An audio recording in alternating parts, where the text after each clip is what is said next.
So as much as I'd love to say that I'm not going to make as catastrophic of a mistake in this episode as I did in last episode, the old saying of never say never exists for a reason. Aside from that one draft pick who shall not be named that we did not get because I either was bamboozled by the game or overthunk it and botched it to a ridiculous extent, it was a decent draft overall. And looking at the team now, it's starting to take shape, kind of-ish. Mizak, Nazarov, and Holtz still lead the way. Hi, how you doing, by the way? Yeah, we're jumping right into it today. We're getting right down to business. You know the intro. You know what channel you're on, and if you don't, hit the like and subscribe already, would you? You should do that anyway if you haven't, even if you know what channel this is. Support me, please. I need all the help I can get. But yes, Draft to Glory. Another episode, high hopes, not for a living, because that song sucks. That's right, I said it. This is the team heading into the next season. Again, the top line looking pretty good, all things considered. I mean, Nazarov only being a 78, he's gone up, 6 overall points in 2 years? That's still a little bit shaky, but it's all right.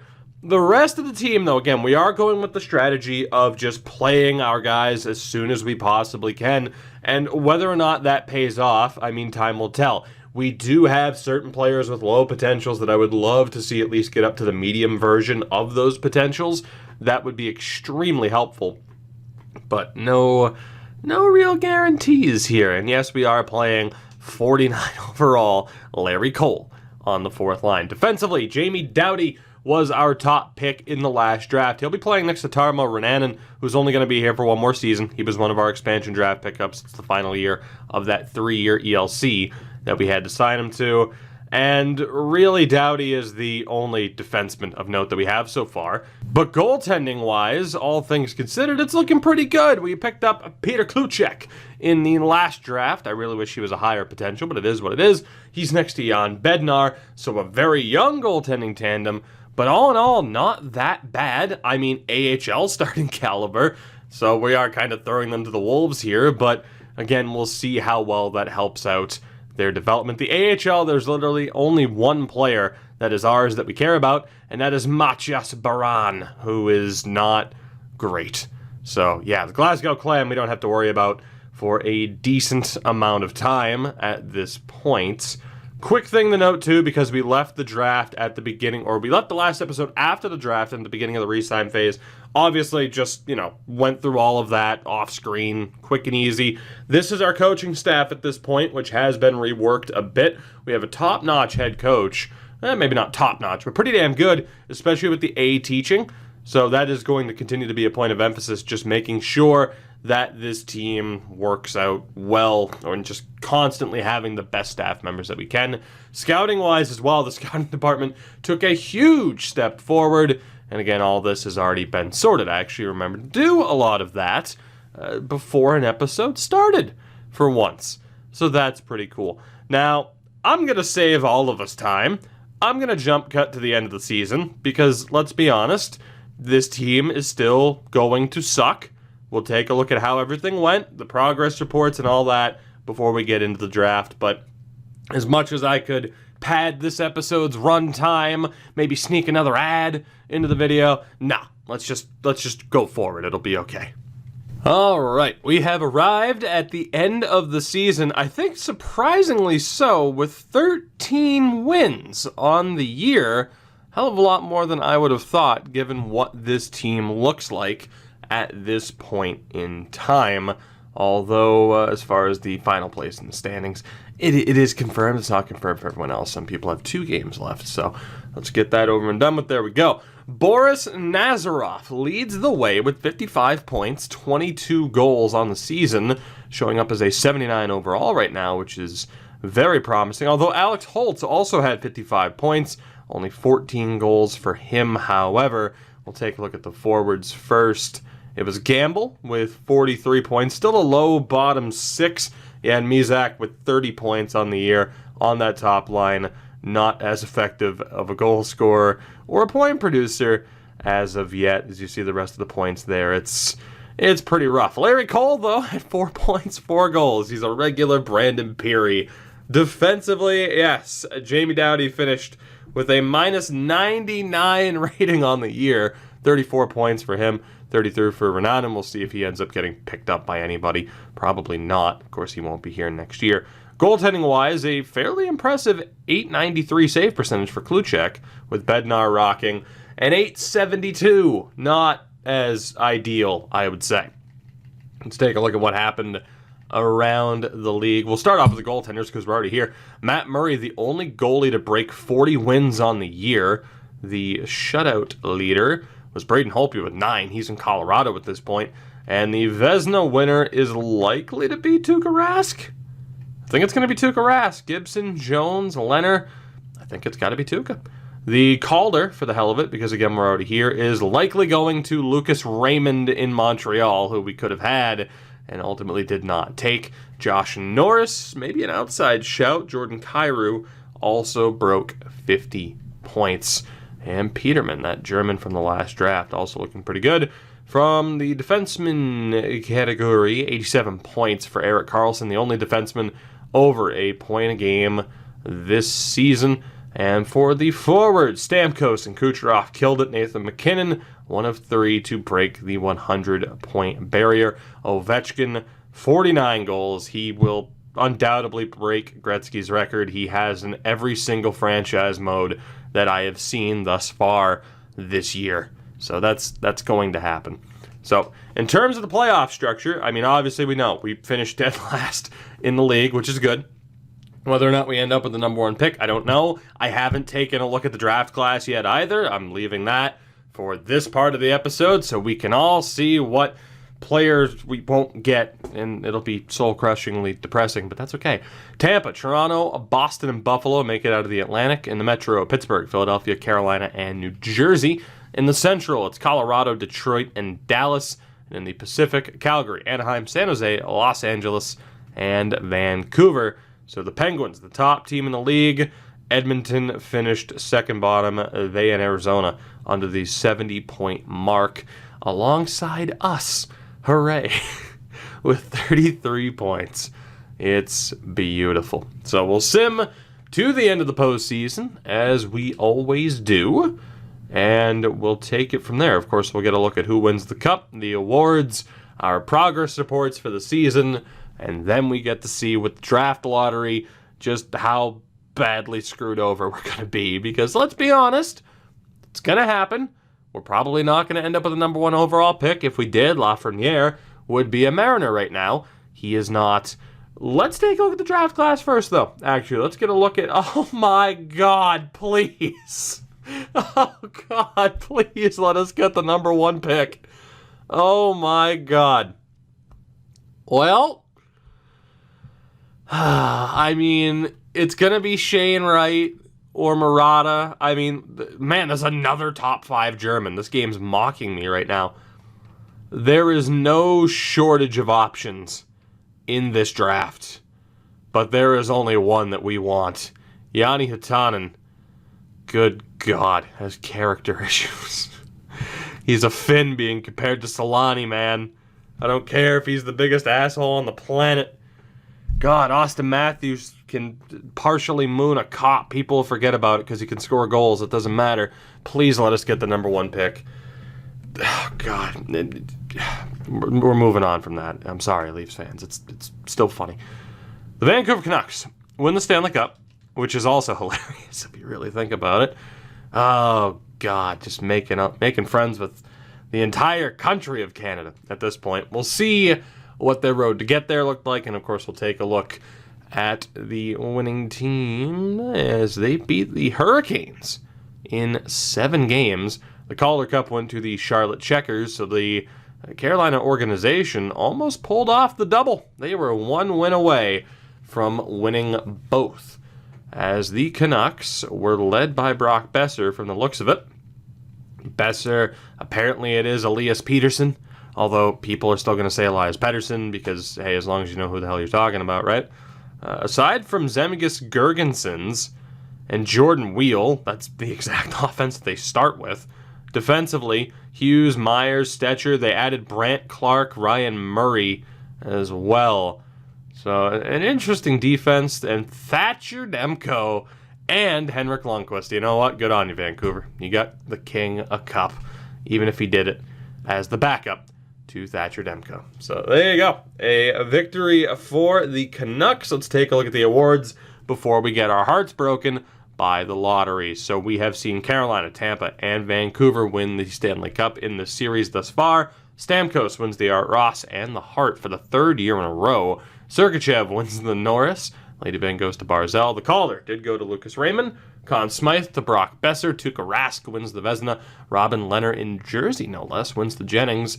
Mikanov wins the Masterton. The Jack Adams went to Goulet in Los Angeles. Ryan O'Reilly wins the Selke. The Ted Lindsay to Steven Stamkos for the third year in a row. And the Rocket Richard to John Tavares. The AHL point leader was, I believe it's Brandon Cruz. He was also league MVP and scored the most goals. I believe it's Dimitrios Koumontis is the top rookie. Casey Fitzgerald, top defenseman. Top goaltender, Alex Stalock.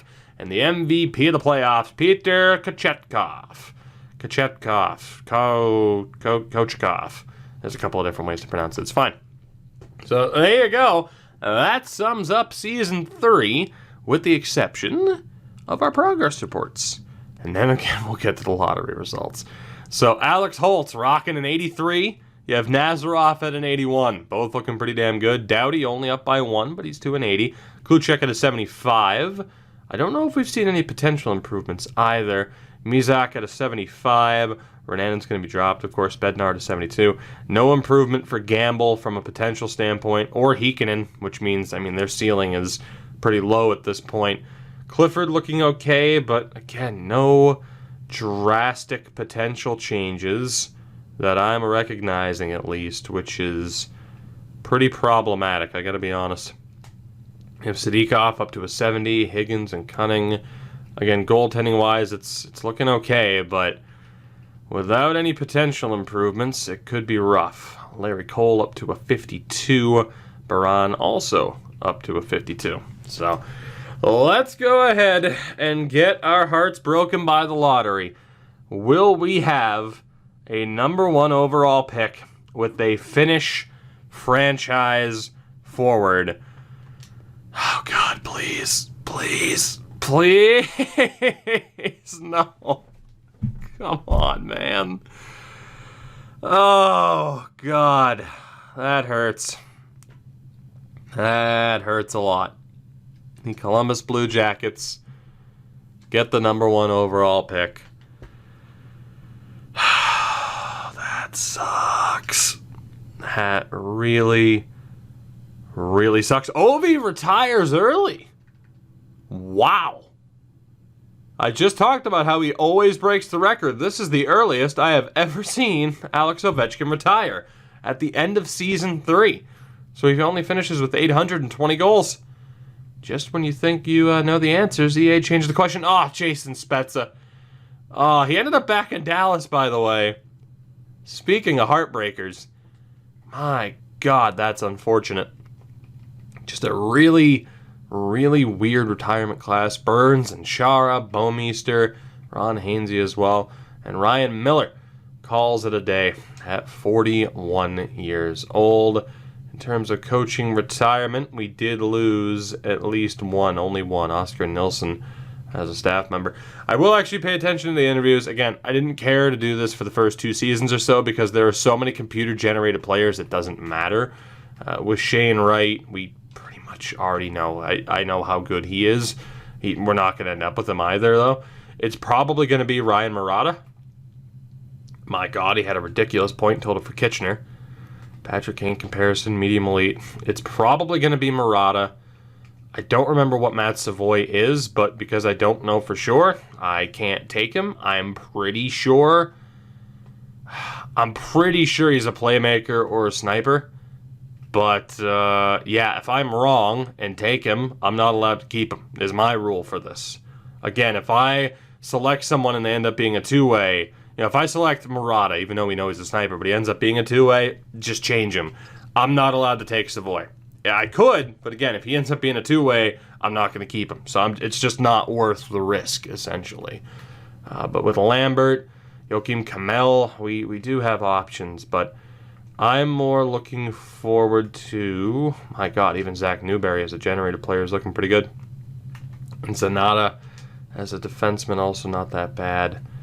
But what I want to look at here is the beginning of round 2. And we're going to see if there's anybody with interesting enough attributes that they're still worth looking at. Bejan is 3 years away. We do have an OFD in Osborne, 4 years away. We pretty much know how good that guy is going to be. Somewhat, though. Dalton Dahlman, kind of in the same boat. Could get a little bit more info on him, but it's not going to help all that much. Jovanovski, yes. So Jovanovski is already the guy to look at in the second round. Without a doubt. And based off of who else is here, case in point, because we have such limited options, Zajac isn't bad. But, yeah, we pretty much know in the second round we're going for Jovanovski. So, not even going to bother again. I think we're good. We're looking okay. Let's get down to business with this draft. We had a chance at a franchise player, and EA said no. So let's see. Let's get the official word. God, he's an 82. That sucks. That really... that shooting category. Jesus Christ. Alright, that's great. And Shane Wright goes second to Arizona, which is not surprising. So that leaves us with Murata, Lambert, Kamel, Slavkovsky potentially, although I'm going to say no to that, or Newberry. And taking a look here, Murata had 107 points this season, the one being physical, a couple of A-minuses. Then you have the likes of Brad Lambert, who we've used before, that's C in physical. Used before as in another series. Joakim Kamel is probably too good to pass up. Probably. Murata's a bit more well-rounded because of the defensive side of things. But yeah, I think the Finn, Kamel, is the guy to pick here. And if I'm not mistaken, I think we used him in the Finnish Nations United last year. Or Nation United last year. Let's take a look here. I mean, from an offensive standpoint, it has to be Kamel. And I think it's either Kamel or Newberry. I think that has to be. Newberry's a little bit more well-rounded offensively than Murata is, which is surprising if you think about it. So I might even go off the board and pick Newberry there. But it's between him and Joakim Kamel. Both of them ripped apart in their respective leagues. So obviously Kamel, not great from a defensive standpoint or a physical standpoint, but from an offensive standpoint, he is potentially unstoppable. We're taking Joakim Kamel, the Finn, with this number 3 pick. He is a 78 medium elite. You can't really go wrong there. But what could have been? What could have been? Well, we'll go to round 2. Of course, we'll recap what happened in the first round. Murata was a 79. Muller was an 81, but he wasn't available for us to take. Again, Murata being higher rated isn't surprising. What is surprising about Kamel is that his slap shot accuracy is as low as it is. I honestly think we done goofed. Murata's... those grades don't add up. I mean, I guess the shot for Murata being that much better makes sense. The physical rating is based off of the strength. I think we'll be okay regardless. Murata might have been the slightly better pickup. I'm not too worried. Matt Savoy was a sniper. Was an 81. I figured he was a sniper. I wasn't 100% sure. That is what it is. We still end up with someone who's half decent, but I genuinely couldn't remember what I made Matt Savoy, so I didn't want to risk it. You have Lambert and Pearson, who are also higher rated. So that's good. That's fine. Newberry was a 79. We missed out on an overall point or 2 or 3. Because we based it off of grades when apparently those are completely irrelevant nowadays. Right, you know what? It doesn't matter. At the end of the day, they should all end up in about the same place. I'm not too concerned. Although, yeah, that's not a great look, is it? So Osborne with the B's and C's, not that bad. Dahlman, not that bad either. But it's Jovanovski that we have to go for. I mean, already confirmed for no weaknesses. He's just too good to pass up. He really is. And in terms of anybody else available, again, a medium 9. Zajak's not bad, but Jovanovski is that much better. Anthony Eklund wasn't available anyway. Yeah, I think based off of grades, we know who we're taking here. Back to the top of the list, we are going to take the Canadian Rudy Jovanovski, 17-year-old from the Saginaw Spirit. And as long as he is half decent, that makes up for somewhat of a rough first pick. Again, he's a two-way, but I took him under the expectation that he was a sniper. So we're allowed to change him. We're keeping him. Because again, if I'm only allowed to select people who are confirmed snipers or playmakers, we're going to have a very rough time actually getting players. So I'm good with that. He's a medium top 668. We're going to change him. It's going to be fine. Again, with Fog of War, it's off. So it's just, this is how the draft works. And again, the computer scouting is a little bit weaker this year. And manual scouting, while there is a workaround, it's still a little bit broken. So it is what it is. That's how we're handling it. Jovanovski, welcome to the team. All in all, 2 decent additions up top. You could argue the Kamel pick wasn't the right one. I would probably agree with you. But yeah, let's see who we have here in the 3rd round. Now, Cody Tucker we know nothing about, so he will not be the pick. There is Jimmy Pierce in goal. Terry Berry, great name. Bolton. We also have Sawyer, Cloutier. We have Eriksson, who could also be worth it. Fred Delmas from the London Knights. A slam dunk of a pick, potentially an Eichel. A butterfly goalie in Gauthier. That's incredibly, I don't want to say rare, but we'll say odd. And then these guys should be around in the next round. So let's see what we have here. I swear to God, I thought his name was Turd. Tero Hamalainen. Mostly C is 5 years out, medium 9. Get off of my team. Terry Berry. Terry Berry. B's and C's, not that bad. Pablo Hunter. Again, B's and C's, 4 years out. Alright, that's not too bad. Gauthier, again, we don't really need goaltending, so unless it's a slam dunk, we're not going to risk it. Matthias Eriksson, mostly C's, 3 years out, though. Mark Cloutier, decent point total. The D in skating kind of hurts. Close to 4 years out. Probably take him out of there. Lars Magnuson is definitely out. Jimmy Pierce as a goalie, probably out as well.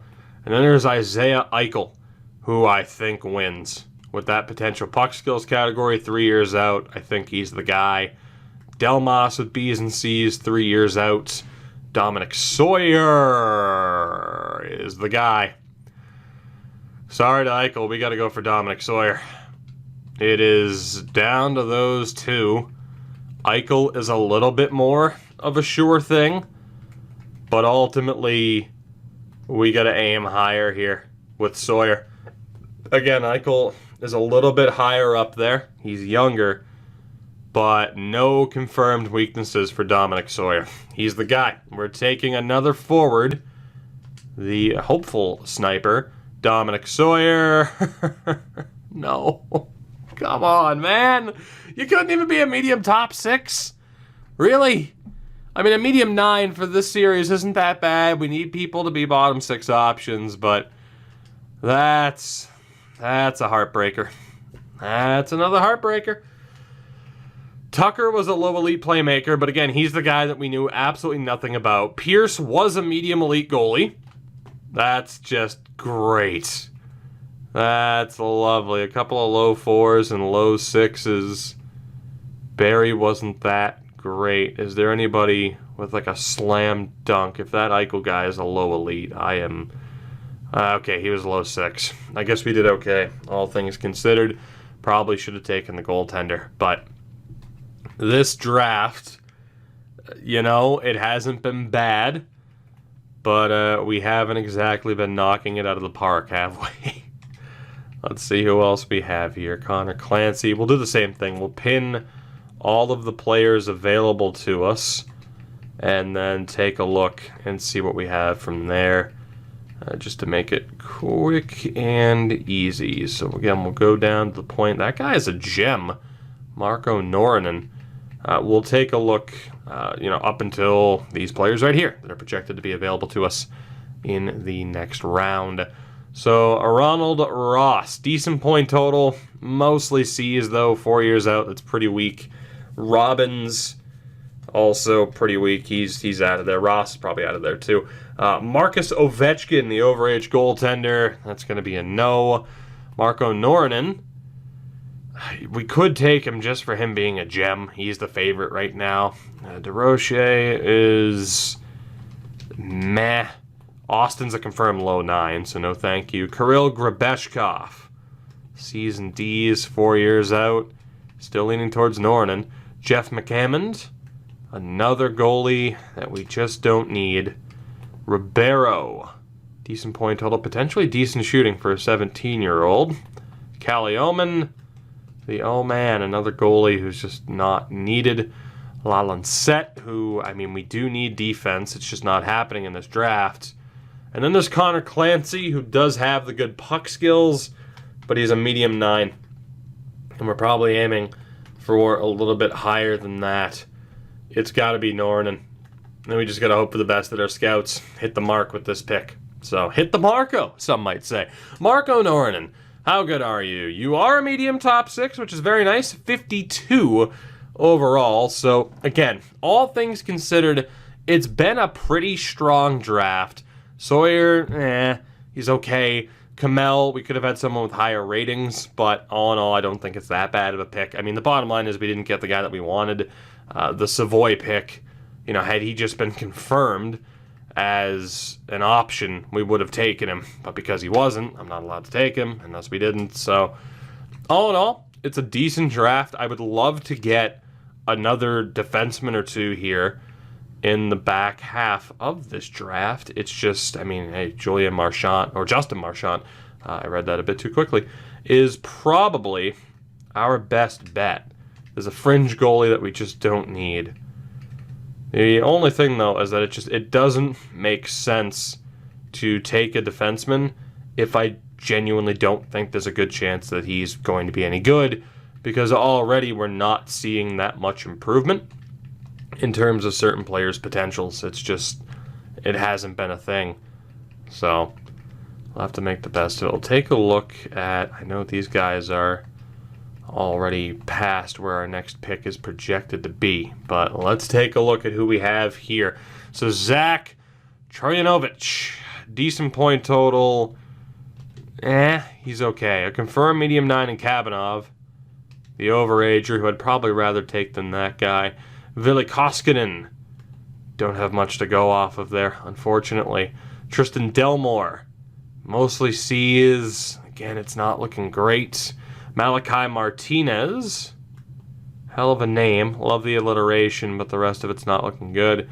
Kenny Pojar, the Kenny is okay. What about Marchand?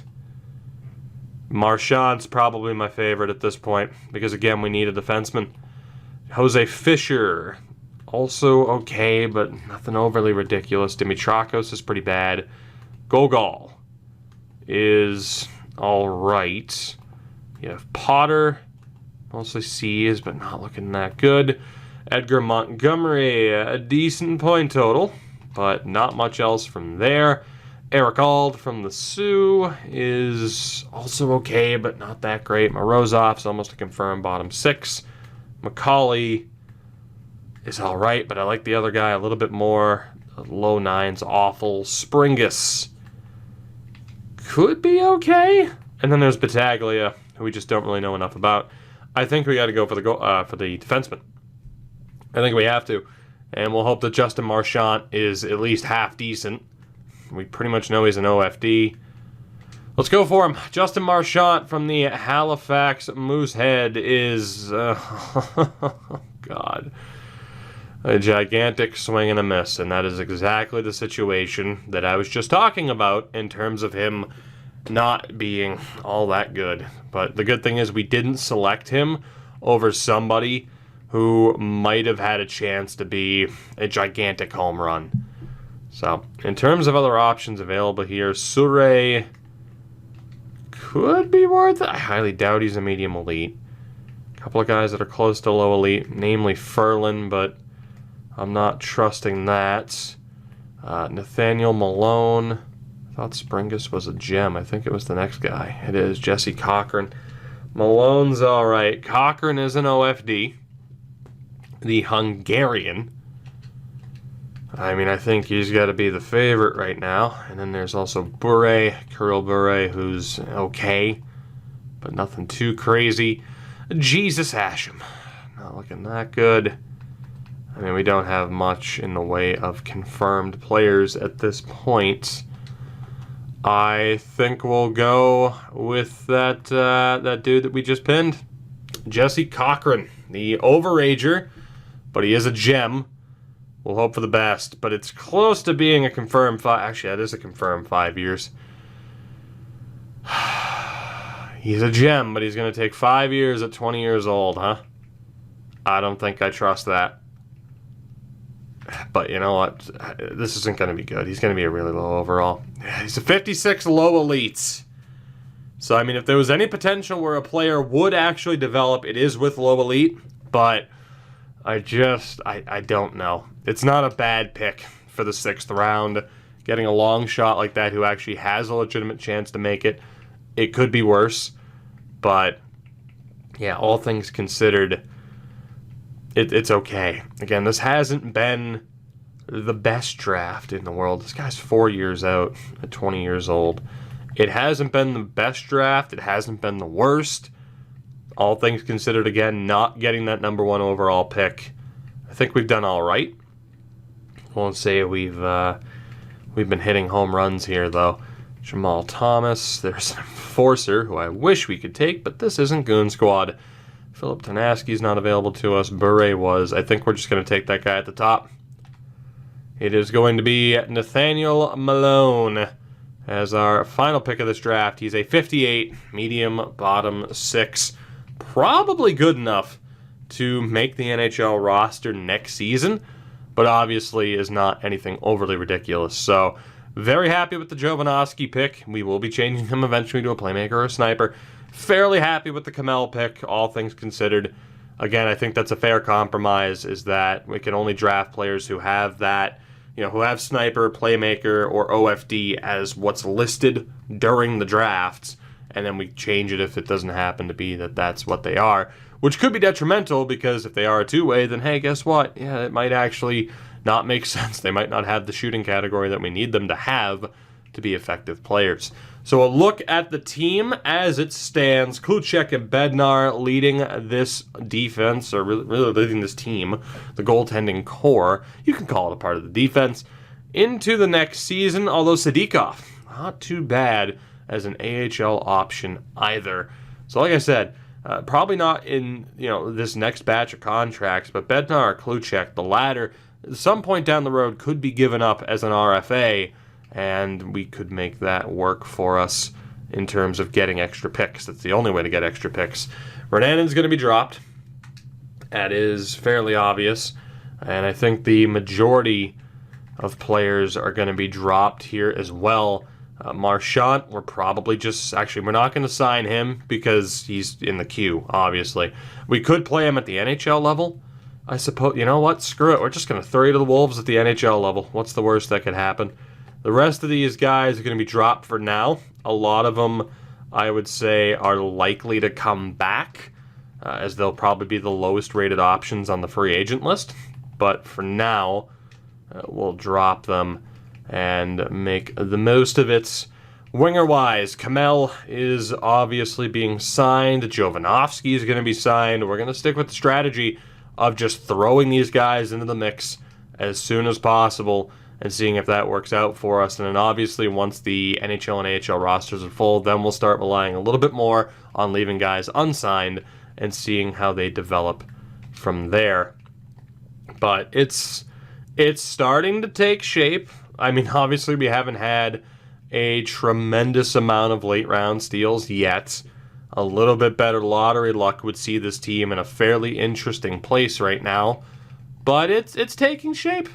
It's taking shape. We have Holtz, Nazarov, Kamel, Mizak, Jovanovski on the forward front. Defensively, though, it is a bit rough. I mean, it's Dowdy and it's Cochran, who is a long shot to make it. Goaltending tandem looking okay. It's a decent start. Like I said, a little bit of lottery luck. It'd be a much better looking start, but I don't hate where this team is right now. We're going to end it there. Start the next episode. We'll be at the preseason. I'll take care of all the off-season stuff during the, between the episodes, during the off time. Hope you guys enjoyed. I'll see you in the next one, I hope. And, I can't wait for us to not have a franchise potential forward.